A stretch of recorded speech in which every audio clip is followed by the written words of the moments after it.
L'ASEC Mimosa, star du TIDA, les Jaunes et Noirs s'offrent la 3e édition du tournoi international du district d'Abidjan face à l'Académie royale du Maroc 3 buts à 1 ce samedi au stade Robert Champroux de Marcory.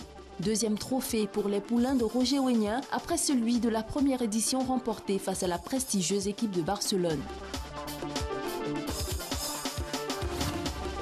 Les sourds et malentendants de Côte d'Ivoire se sont fait entendre à la faveur de la journée mondiale des personnes handicapées. Et c'est le sport, le langage par excellence qu'ils ont utilisé. Au menu, un match de football.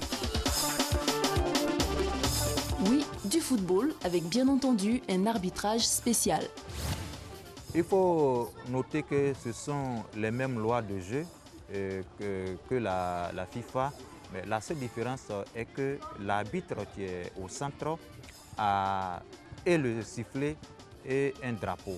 Le sifflet pour les entendants qui sont au terrain et le drapeau pour les sourds.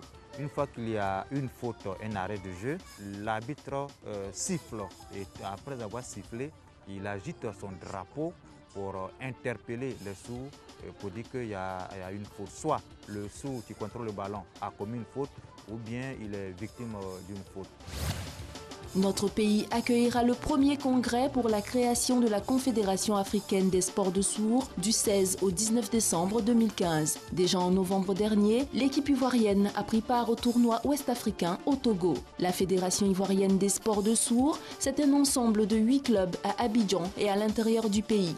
Une discipline qui ne demande qu'à être suivie et développée davantage. La Fédération internationale de Maracana, association dirigée par l'Ivoirien Bleu Charlemagne, a tenu sa première réunion à Abidjan. Objectif, mettre en place le bureau exécutif et définir les actions à venir. La prochaine Coupe d'Afrique des Nations au Burkina Faso était également d'actualité. La délégation a été reçue par le ministre des Sports, François Amichia, qui a promis de mettre tout en œuvre pour soutenir les activités de la Confédération, dont le siège est à Abidjan.